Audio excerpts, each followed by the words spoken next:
Compañero, buenas tardes a todos. Un honor poder hablar con ustedes hoy, poder conversar. Un honor que Edgardo me invite. Llevamos más de 20 años juntos en distintas lides, lo cual es, incluso veo caras acá de mucho tiempo, de recorrer ATE, de recorrer el gremio y de recorrer la militancia popular. Y bueno, hoy el pueblo quiso que estemos representándolos en la Cámara de Diputados, lo cual también es un motivo de orgullo. Yo voy a tratar, a ver si puedo, por ahí no puedo, de sobre la coyuntura ver algunas cuestiones estructurales del país para que todo nos sirva como lectura, después como ejes de lectura cuando uno trata de leer la realidad. La primer pregunta que tenemos que hacernos o que formularnos es por qué cuando en la Argentina hay un proceso de política de ingresos potente hacia los sectores populares, políticas de distribución potentes, ¿por qué cuando llevamos 11 años de vigencia de negociación paritaria con salarios hacia el alza, nos encontramos con que por primera vez desde el primer peronismo se reconstruyó una suerte de estado de bienestar, que esta vez, a diferencia del primer peronismo, y este es el gran acierto del gobierno, desvincula la protección social de la situación laboral del beneficiario? Es decir, cuando digo un estado de bienestar es porque logramos cubrir más del 90% de los adultos mayores en condiciones de jubilarse con un haber previsional, reconociendo la informalidad y la precariedad del mercado de trabajo que dejaron los 90, y no por eso le invalidamos el hecho de que por ser adulto mayor tiene que tener un ingreso. Este es el primer dato. Y el otro dato aparece en el otro extremo de la pirámide de edad, niñez y adolescencia, que además del salario familiar, aquel cuyo padre o cuya persona a cargo no tiene un empleo formal, igual pueda disfrutar del salario familiar con la asignación por hijo. Entonces, si uno mira desde el lado de los ingresos de la población, hay potencia en lo que es la cobertura previsional, hay potencia en lo que es la negociación colectiva del salario con empleo a la baja, lo cual a los sindicatos, con la gran gimnasia sindical que tiene heredada el peronismo, cuando baja el nivel de desempleo rápidamente la capacidad de negociación es muy alta, sumado a que el gobierno le pone un piso también al salario informal, subiendo el salario mínimo, como para que ese salario mínimo fijarle un piso a la negociación salarial alto, y protege niñez y adolescencia. Así que está toda la pirámide de edad. Si uno mira un hogar, por algún lado le entra un ingreso. A lo mejor después podemos discutir si es suficiente o no, pero esto se logró y se consolidó. Ahora, ¿por qué cuando pasa esto, que eso que tiene como resultado un mercado interno fuerte, gran capacidad de consumo, se bate en récord de venta de automóviles, se bate en récord de producción de heladeras, lavarropa, televisores? Los veranos hay más de 13, 14 millones de personas abarrotando los centros turísticos. Digo, hay una dinámica, bueno, aumentan las matrículas universitarias, aumentan, es consecuencia de lo que decía Edgardo, que se ve también en los clubes. El bienestar hace que aumente la matrícula universitaria. El gobierno acompaña también eso con el presupuesto educativo, pero digo, vemos un mercado interno potente, como no habíamos visto, qué sé yo, desde los 70. ¿Por qué cuando avanza todo esto, de pronto nos encontramos o nos topamos con un fuerte amague de crisis económica, de tensiones que empiezan por el dólar, por los precios? ¿Por qué Cook lo expresó, John William Cook lo expresó como el fenómeno maldito del país burgués, esta disputa? ¿Por qué cuando hay un avance de los ingresos populares, hay un avance del mercado interno, de pronto llega un momento que los sectores poderosos de la economía, los sectores más concentrados, los agentes económicos, plantean un freno? Que se expresa, ese freno, ¿dónde se expresa? En la suba del dólar y en la suba de precios, y en la caída de la inversión. Son las tres cosas que se le ponen como freno al proceso que se vive. Esto es lo que tenemos que tratar de entender y es lo que se disputa hoy. ¿Sí? El gran esquema, la gran respuesta, cuando se llega a un punto donde la distribución del ingreso avanzó, cuando se va consolidando un proceso de políticas de ingresos, como decía antes, potente, la respuesta de los sectores dominantes es: bajo la inversión, no pongo un clavo, freno la inversión, digo, bueno, acá ya ganó bastante plata, no agrego, freno la creación de puestos de trabajo y subo los precios. Y la ganancia que obtengo en pesos, que se mantiene líquida, la transformo en dólares. Ese es el comportamiento. ¿Por qué? Digo, esta es la discusión que hay hoy. Por dos razones. Una razón que es económica, otra razón que es política. La razón económica es que algunos obran subordinadamente, otros obran gobernando. No quiero culpar a todos, porque también están los empresarios pymes, los empresarios industriales, que se han comido dos sablazos de desindustrialización y tienen miedo. Digo, tampoco me voy a estigmatizarlos. Pero, en primer lado, hay un comportamiento que obviamente obra de los agentes económicos más concentrados, que dicen: yo con este capital invertido gano tanto dinero en dólares,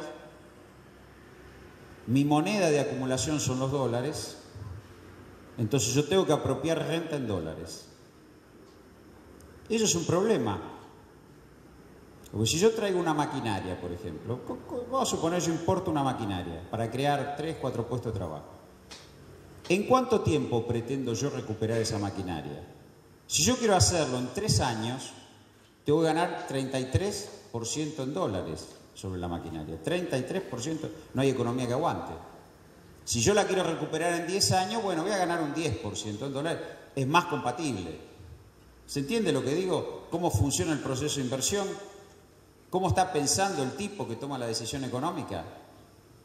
Si la lógica es: cada peso que pongo me lo tengo que llevar lo más rápido posible y en moneda dura, bueno, no hay oferta de divisas que aguante.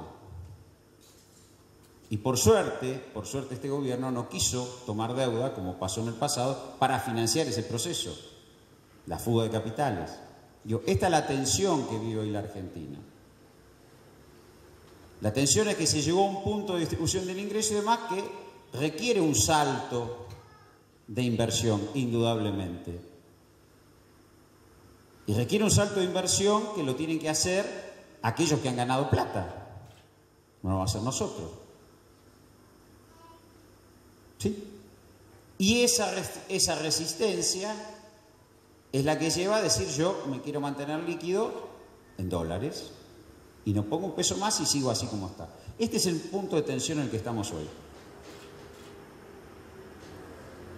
¿Cómo se quebraba en el pasado? ¿Cómo funcionaba esto en el pasado? Bueno, el Estado tenía a través de las empresas públicas el manejo de los insumos más básicos de la economía. Y la energía, el transporte, la comunicación, el acero, estaba el Estado. Entonces, si uno mira en el pasado algunas cuentas, la inversión y la reproducción del capital, buena parte eran de las empresas públicas. Aún en el peor momento de las empresas públicas, que fue la década del 80, el nivel de inversión de las empresas públicas fue superior al de las empresas privadas. Es decir, ese mecanismo, porque Argentina funcionaba de ese modo. La quiebra de las empresas públicas y su disolución, obviamente, y además su extranjerización, porque ese es el otro agravante. No solo se disuelve el esquema de Estado empresario, sino que además se extranjeriza. Es decir, uno podría pensar que un capitalismo nacional buscaba modernizar el Estado de la mano del sector privado, y empresarios nacionales, grandes grupos económicos como Techín, como en su momento Pérez Compán, como podía ser Bulgeroni, como podía ser Bungibor, que fue el primer tramo del gobierno de Menem, se hicieran cargo de tomar esos núcleos importantes de la economía y articularlos con sus negocios y desarrollar una suerte de capitalismo más o menos moderno. Bueno, no lo hicieron. Terminaron comprando las empresas públicas, empresas de la periferia de Europa, que se escapaban de Maastricht, que no querían competir con las empresas alemanas y francesas y venían a buscar escala a la Argentina. Así vinieron muchas empresas españolas, algunas francesas, algunas italianas e inclusive algunas inglesas. Empresas estadounidenses no vinieron, no tenían que competir en Europa. Quiero decir, la disolución del Estado empresario en realidad sirvió para acumular negocios y darle mejores condiciones de competencia a las empresas europeas de la periferia de Europa. Digo esto para cuando hablaban del éxito de la privatización. Ni siquiera acá vino un núcleo empresario potente. Digo, Repsol era así chiquita antes de comprar YPF en el mundo. Quiero decir, esto fue lo que pasó. Entonces, el primer punto en la discusión de la inversión es quién invierte y por qué se quiere mantener en moneda dura. Es decir, hay un sector de agentes económicos, hoy Argentina tiene un coeficiente de extranjerización alto, esto no es tan fácil de revertir, y ese coeficiente de extranjerización hace que se demanden divisas para acumular ganancias, no para la inversión. Muy bien, hasta aquí es el mapa de hoy. El gobierno reconoce varias etapas, muchos dicen, ¿y por qué no hizo esto antes? Y todo, podemos discutirlo, pero digo, siempre va en la misma dirección lo bueno, a lo mejor no tan rápido como uno quiere, no tan profundo, pero siempre va en la misma dirección. El gobierno reconoce varias etapas en este largo periodo. Una etapa que va del 2003, cuando comienza, hasta la crisis internacional en el 2008, donde es un periodo que el gobierno recibe, Néstor Kirchner recibe la economía sobreajustada, es decir, recibe una economía con mucho volumen de superávit externo, pero con un bajo nivel de consumo, un bajo nivel de empleo. Y comienza un gran proceso de expansión de esa economía en el plano interno, financiada solo con los dólares del comercio exterior, en parte, y en parte con la acumulación interna. Eso logra un gran desarrollo y recuperación, no solo del Estado, pone al Estado de nuevo al liberarlo de la cadena de la deuda en la redistribución social, va construyendo esto que hablamos de la potente política de ingresos. En 2008 viene la crisis de Lehman Brothers, el gobierno recurre a dos fuentes de financiamiento que tiene en ese momento, internas. Una son los fondos de la CFJP y otros son las reservas del Banco Central. Recuerden la pelea con el entonces presidente del Banco Central, Redrado, para poder aplicar las reservas a pagar deuda, para evitar un ajuste interno y poder cumplir los compromisos de afuera. Y el gobierno logra, en ese momento, poner en valor los procesos previos, lanza un nuevo, relanza en medio después de la zaranda del 2009, recuerden que el 2009 fue un año difícil, que hubo 2 trimestres de recesión, que incluso el gobierno perdió elecciones legislativas, por poco, pero eso estuvo influyendo. Comprende eso, relanza rápidamente, esa es la respuesta, con los fondos de pensión y con las reservas, nuevo clima de expansión económica, y logra en 2 años muy fuertes de crecimiento, el 2010-2011, con tasa del 8%, y obviamente sale de la recesión y sale de la derrota electoral con un triunfo contundente en el 2011. Digo, esto ocurre. Esta es la segunda etapa. Hoy una primera etapa, como decía antes, de construcción del esquema hasta el 2008, crisis, incertidumbre al principio, recuperación de fuentes de financiamiento, pone la fuente de financiamiento en valor, ¡pum!, relanza la economía y se relegitima obviamente políticamente. Es decir, el gobierno va en la misma dirección siempre, de defender este modelo mercado internista. ¿Qué pasa a partir del 2012? Bueno, afronta tres problemas.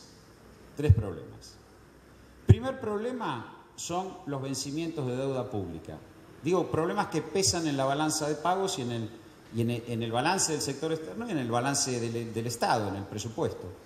Primer tema, los vencimientos de deuda pública. O sea, la presidenta asume su segundo mandato teniendo fuertes vencimientos de deuda pública. Yo les voy a dar un cálculo aproximado, perdonen si los aburro con cifras, pero para que se lea. En promedio, esto igual lo voy a decir en el recinto después, el miércoles que viene, en promedio, entre el 2012 y el 2015, todos los años, taca, uno sobre otro, hay que poner 12.000 millones de dólares, todos los años, para afrontar los compromisos externos. En el periodo 2016-2019, o sea, el del gobierno que viene, la guita que hay que poner taca todos los años, 4.000 millones de dólares, baja 3 veces. O sea, todo el gran esfuerzo de la reestructuración de deuda, porque está bien, nosotros hicimos una gran negociación de la deuda, tuvimos quita, pero hay que pagarla. Le pusimos un punto, es decir, en el 2005 y 2010 logramos reestructurar la deuda, logramos una importante quita, logramos que la deuda no pese, pero, digo, al partir del 2012 esos vencimientos empiezan a operar. Se agregan dos temas que, yo lo digo, que son los títulos heredados del corralito, los Bodén, ustedes habrán oído hablar de los Bodén, que son pesados también. Pero quiero decir, un primer problema es que este segundo mandato de la presidenta tiene un peso mayor los vencimientos de deuda.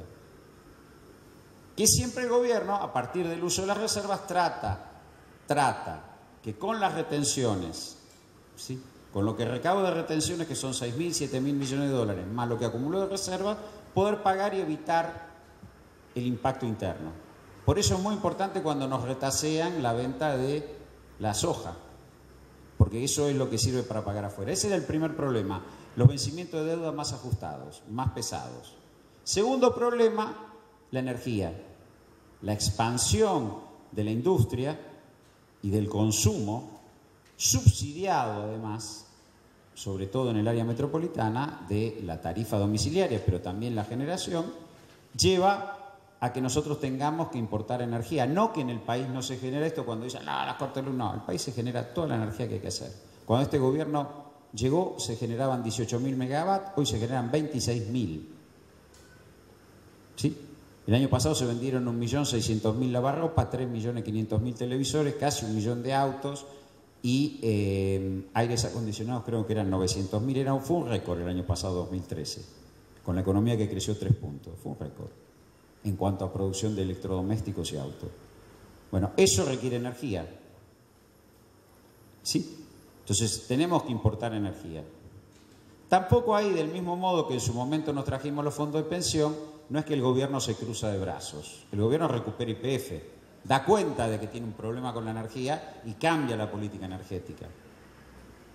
Y decide meter al Estado con mayor presencia en el sector energético, que era necesario. A lo mejor alguien puede decir que es necesario y puede ser, pero lo hace en el 2012. Por eso digo, el gobierno tiene distintas etapas, pero siempre va hacia el mismo lugar. Entonces tenemos el primer problema, los vencimientos de deuda. El segundo problema, el desbalance de divisas que provoca la energía. Eso va a tener un impacto en la distribución del ingreso y que viene ahora con el tercer problema, y en los salarios. Tercer problema, la relación con Brasil, es nuestro principal socio comercial. Le vendemos industria a Brasil, sobre todo autos, ¿sí? Más o menos 200.000 autos por año se venden. Hoy le estamos vendiendo 70.000, pero le vendíamos 200.000 autos por año. Dos problemas. Una, evidentemente, si Brasil nos deja de comprar industria, es un problema en sí mismo, porque vendemos industria. 2/3 de las exportaciones industriales argentinas van a Sudamérica, 2/3. Y un 10% a los países árabes. Digo, sepamos también quiénes son nuestros clientes de la industria. Pero digo, ahí hay dos problemas. Uno, que nos dejan de comprar autos, nos dejan de comprar industria, eso tiene un problema en sí mismo. El otro problema es como que la energía empieza a dejar de ser barata, rápidamente los empresarios se quieren los salarios baratos. Porque ¿cómo compito yo en el mundo? El gobierno resueltamente dice Argentina no va a tener competitividad contra el salario. Nosotros podríamos tener una potente exportación industrial con salarios muy bajos. Hay algunos países que lo tienen, yo no abro juicio de valor. Pero no es la decisión de la Argentina, no es la decisión de este modelo, es tener exportaciones industriales con gremios industriales bien pagos. De hecho, son los mejor pagos de la región. Y es un orgullo, digo, porque nos los hacen ver, la industria demanda divisa, es un orgullo vender autos con gremios industriales bien pagos. Hay que decirlo, no, es un logro.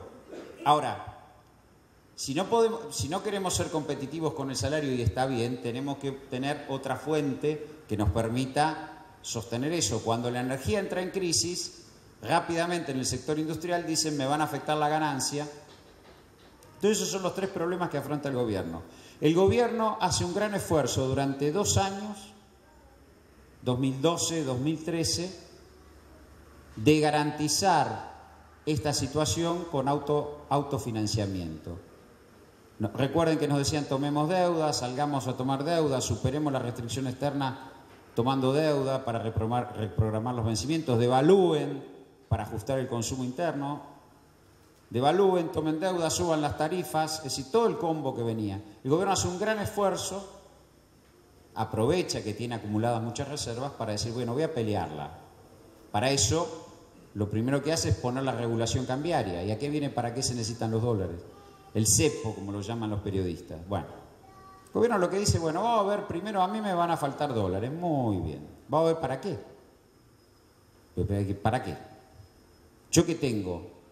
Bueno, yo tengo un nivel de importaciones para sostener el mercado interno y tengo que pagar deuda.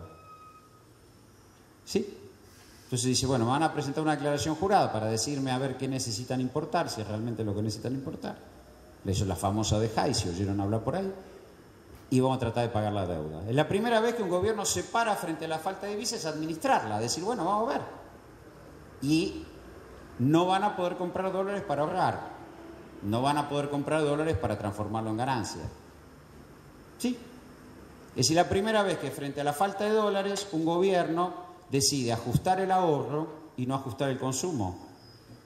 Y esto algún día va a ser recordado, estos 2 años, porque fueron de una pelea muy interesante para la historia de la Argentina. Porque fue por primera vez un gobierno que tomó la decisión de romper una lógica. Siempre en la Argentina, cuando faltaban dólares, venía, pum, una devaluación, pum, hacían pelota los ingresos de la gente y los tipos que querían fugar divisas podían hacerlo y asaltaban las reservas del central. Esta es la historia del 81-82, 89-90, 94-95, 2001-2002. Por primera vez un gobierno dijo, bueno, yo tengo 3 problemas de falta de divisas. Una, la relación con Brasil, los pagos de deuda y la energía. Muy bien, vamos a peludearla. Tengo 50.000 palos de reserva. Ahora, ¿qué vamos a hacer? Vamos a racionar los dólares. Vamos a administrar racionalmente los dólares. Entonces vamos a ver qué necesitan importar y yo voy a cumplir los pagos de deuda. Esta es la pelea que da el gobierno.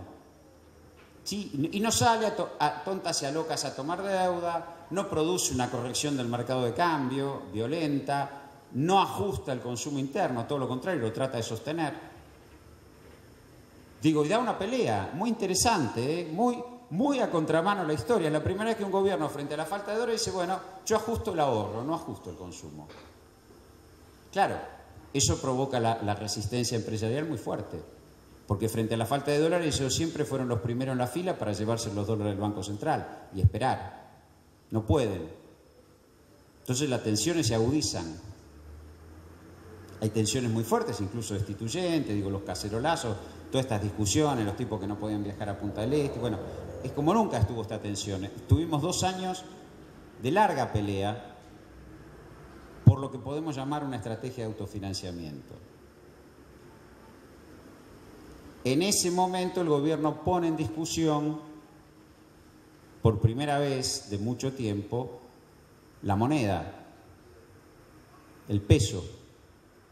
Si Argentina puede ser un país, pensemos que es un país número 25 por tamaño de su economía, es un país de 40 millones de habitantes, es un país de 2.800.000 kilómetros cuadrados, puede ser un país que solo puede tener moneda, el peso, si tiene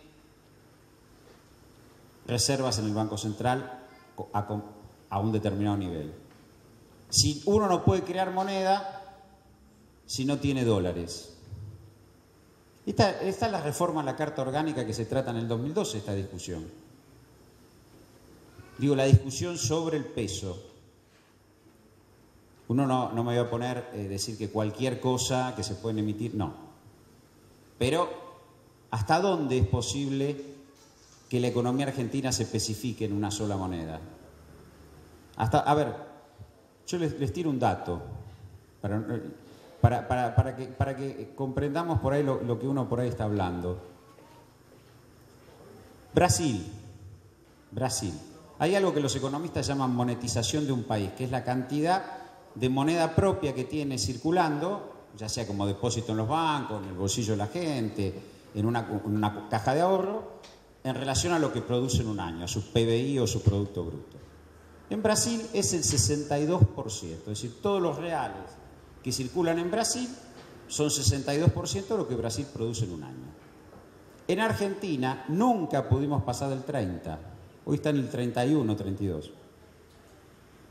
La mitad. ¿Por qué? ¿Y por qué? Porque evidentemente existen agentes económicos en Brasil que no repudian su moneda. ¿La moneda qué es? ¿Representativa de qué? Es una divisa, la moneda de la divisa. La divisa, la bandera. ¿De qué? De los activos que tiene un país, de los bienes que produce un país. Que uno puede comprar con esa moneda y que uno puede sentirlo respaldado. Cuando nos dicen, no emitan monedas sin respaldo. ¿Sin respaldo de qué? De otra moneda extranjera.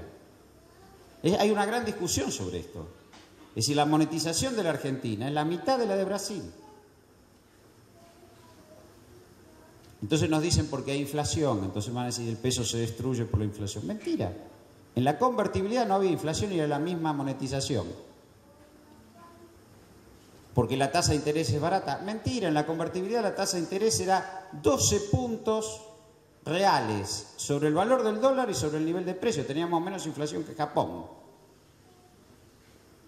Y no había moneda. Digo, hay una discusión sobre la moneda que obviamente establece un límite para el país. Porque si los empresarios transformaran los pesos que reciben del mercado interno poderoso que creó este gobierno a partir de un montón de políticas de ingresos en nuevos bienes, el peso tendría claramente otro respaldo. Ahora, si el empresario quiere que todo el excedente se transforme en dólares, estamos en un problema. Y esta es la discusión que hay hoy. Por eso yo hablaba de la disolución del Estado empresario y cómo impactan los insumos básicos de la economía en este comportamiento. Es decir, eso establece el límite a las tensiones del gobierno para poder distribuir ingresos. ¿Sí? El gobierno tuvo durante 2 años, 2012-2013, una fuerte estrategia de autofinanciamiento. Dijo, yo voy a tratar de mantener una regulación sobre las importaciones, pagar la deuda y el resto no hay dólares para... el resto, claro, la respuesta es violenta, es virulenta. Te caigo la inversión, te subo los precios y si puedo te volteo. Porque yo voy a saltar la reserva del Banco Central. Que el 76% de las reservas del Banco Central hayan ido a pagar deuda y el otro restante a pagar energía, de las que se fueron, de los 20.000 millones y no se fueron a los bolsillos de estos tipos, bueno, es toda una discusión. Muy bien. Así estamos hoy. Obviamente la estrategia de autofinanciamiento encuentra límites. Esa es la tensión de enero y la devaluación de enero. Se van cayendo las reservas, igual, y me pegaron duro los diarios, yo lo dije, hoy el gobierno tiene todos los dólares necesarios para pagar toda la deuda que tiene que pagar hasta diciembre del 2015 y para afrontar todo el nivel de importaciones que necesita. Digo, no es real que estamos al borde de un crack. Lo que no hay es para financiar la fuga de capitales, esa es la gran discusión que hay hoy. Y también el repudio a la moneda. No es que la especificación de Argentina es monumental, que se ha emitido. La base monetaria es la que circula, digamos. Perdón la expresión, perdónenme que yo uso un tecnicismo, discúlpenme. Lo que circula, lo que tenemos en el bolsillo, no es más de un 10% del Producto Bruto. Son 10.000 pesos por habitante por año. Es mucho, es poco. Eso es todo lo que hay circulando.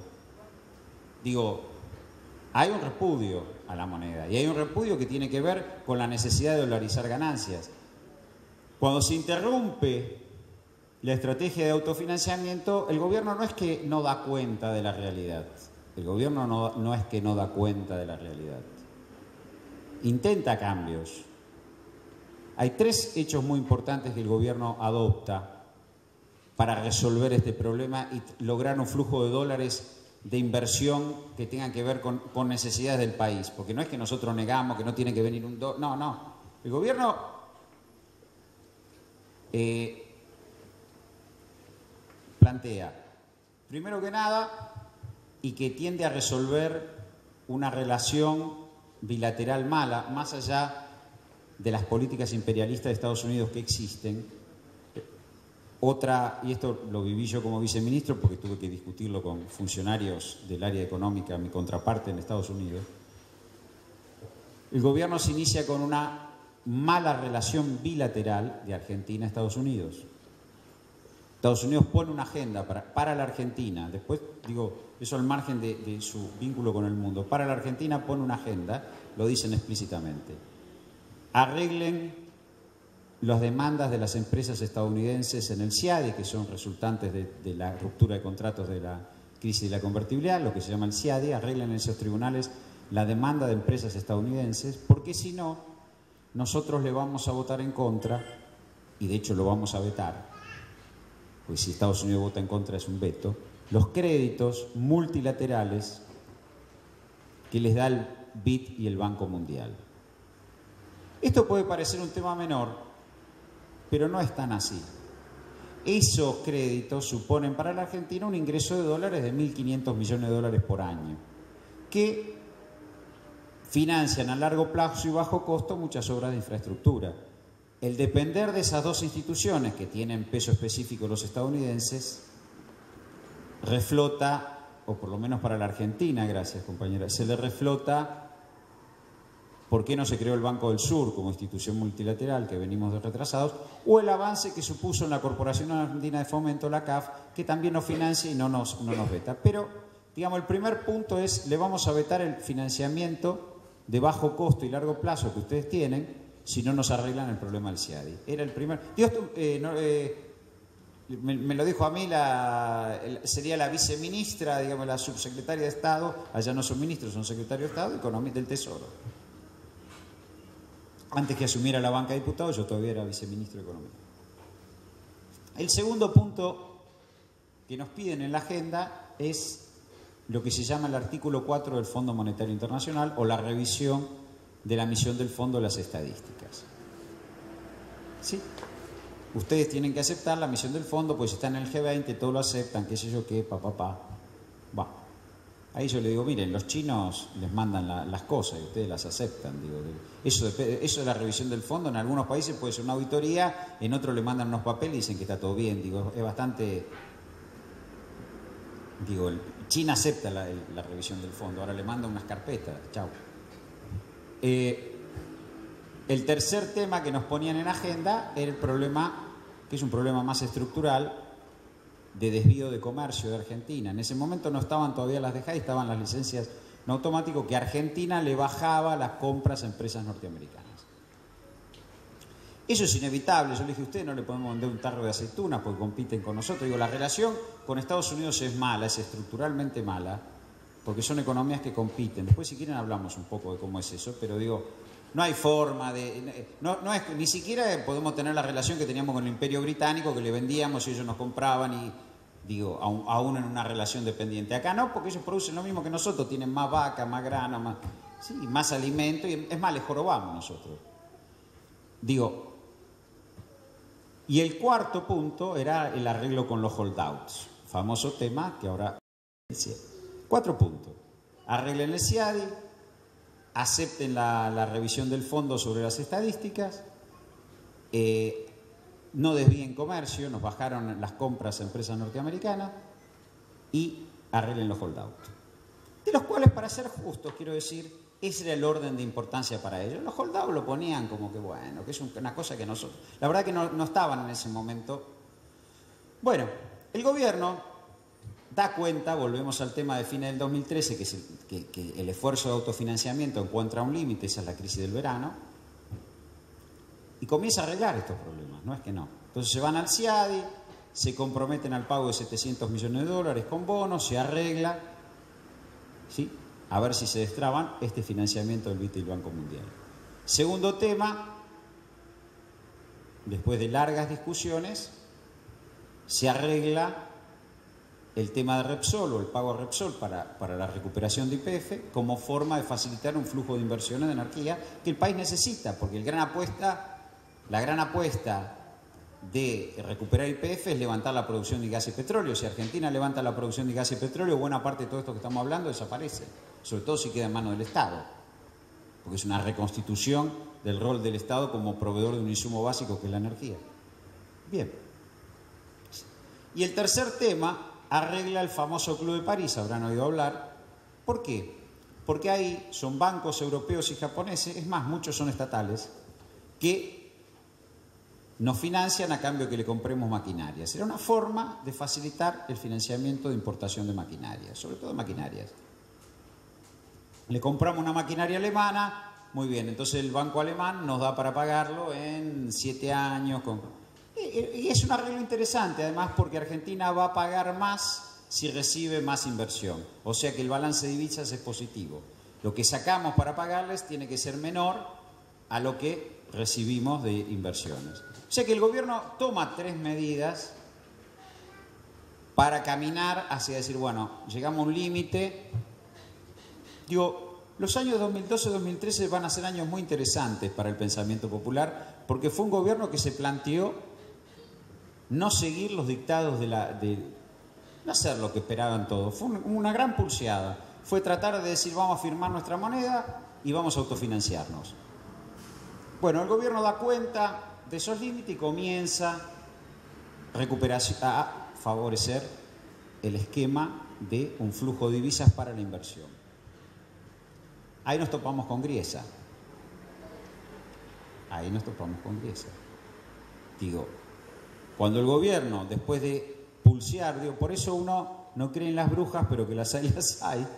Cuando el gobierno, después de 2 años de pulseada, dice, bueno, está bien, vamos a crear condiciones para que entre flujo de capitales, para eso arregla 3 temas, se topa con la violenta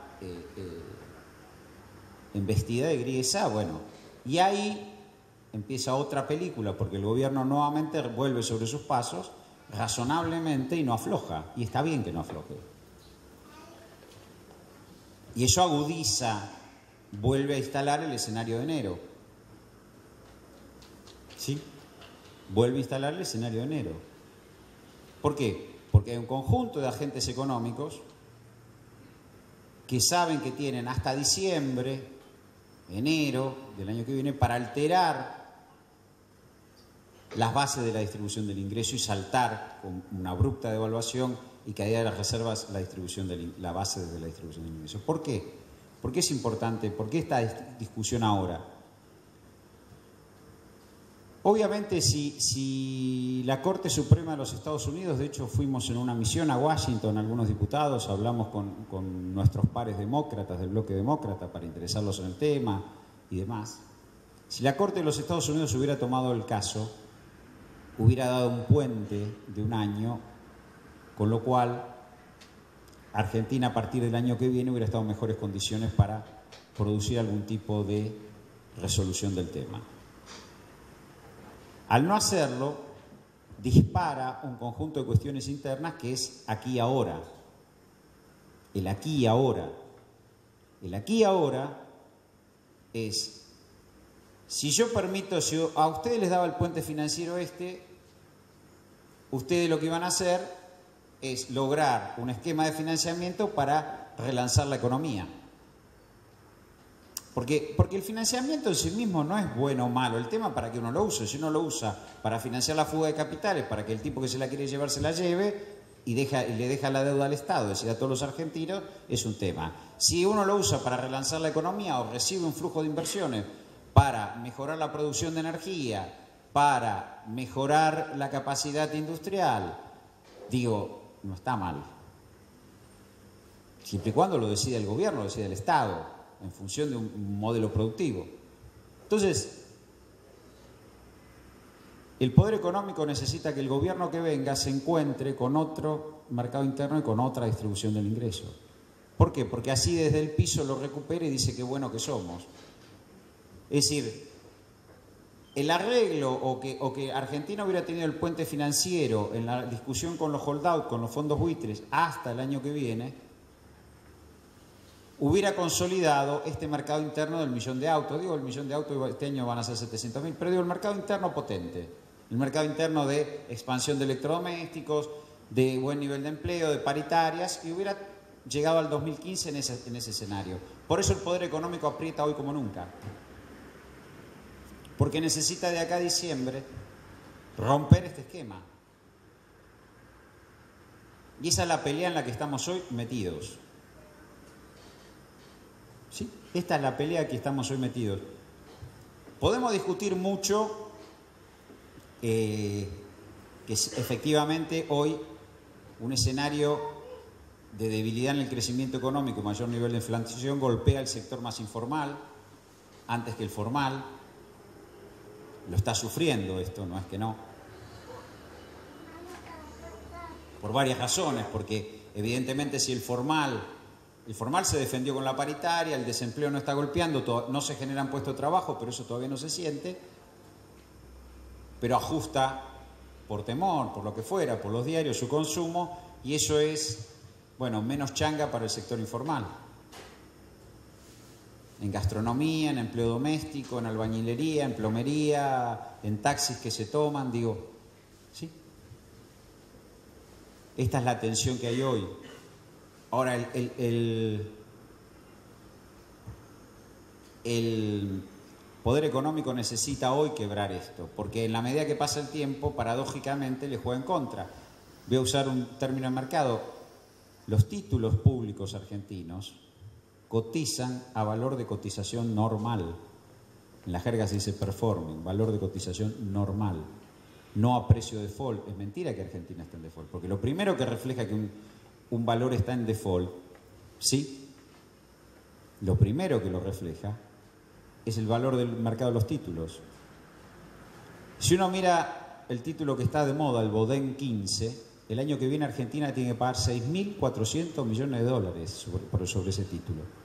Y el título cotiza 94% de su valor nominal. O sea que si el tipo que lo compró o que lo usa para el contado con liqui, pero alguien lo compra y lo vende, el que lo compra y lo vende, se lo guarda, es porque no duda que Argentina va a pagar. Si tuviera la menor duda, el valor del título se desploma. O sea que el mercado sabe que los activos valen, porque este es un... Entonces es el tiempo que tienen ahora de romper el esquema para poder ubicarse en otro lugar para discutir con el gobierno que viene. Esta es la gran discusión que tenemos hoy.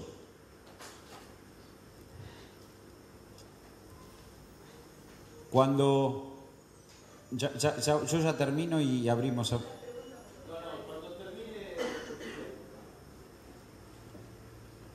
Es el gran debate que tenemos hoy. Este es el gran debate que tenemos hoy. Cuando digo, en este escenario,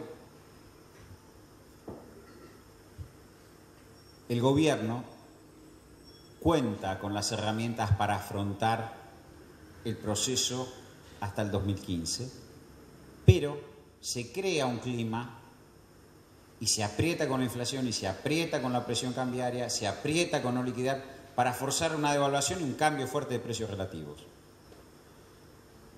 Cuando uno escucha en la oposición que el gasto público es muy alto, la mayor expansión de gasto público efectivamente el déficit energético pega en la balanza de pagos, pero también pega en la balanza fiscal. ¿Por qué?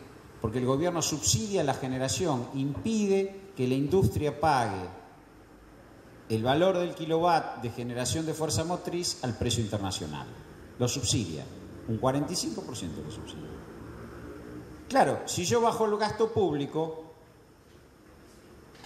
hago que la industria pague la fuerza motriz, pague el kilowatt a precio internacional, con lo cual rompo la industria.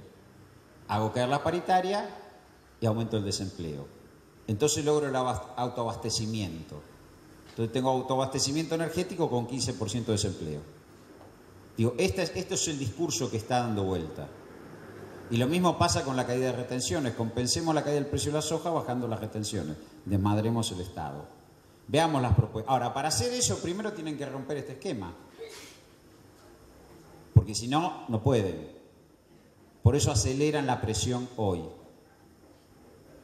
Así que en este punto hay que ser muy, muy claro, muy consciente de este debate, de la pelea que el gobierno da y por qué la da. Pues si no, todos nos reducimos a un problema de humores, de impericias, no. Acá, el fallo de Griesa puso un límite al arreglo del frente externo que el gobierno estaba haciendo para lograr un flujo de divisas que relanzara la economía. En criterios nacionales. Inversión para la energía, inversión para el equipamiento, no deuda para financiar la fuga de capitales. Y por el otro, es una economía que efectivamente está sobreexpandida y que tiene dificultades de financiamiento, pero el gobierno se niega a ajustarla, y eso es positivo. Y pelea por conseguir la fuente de financiamiento.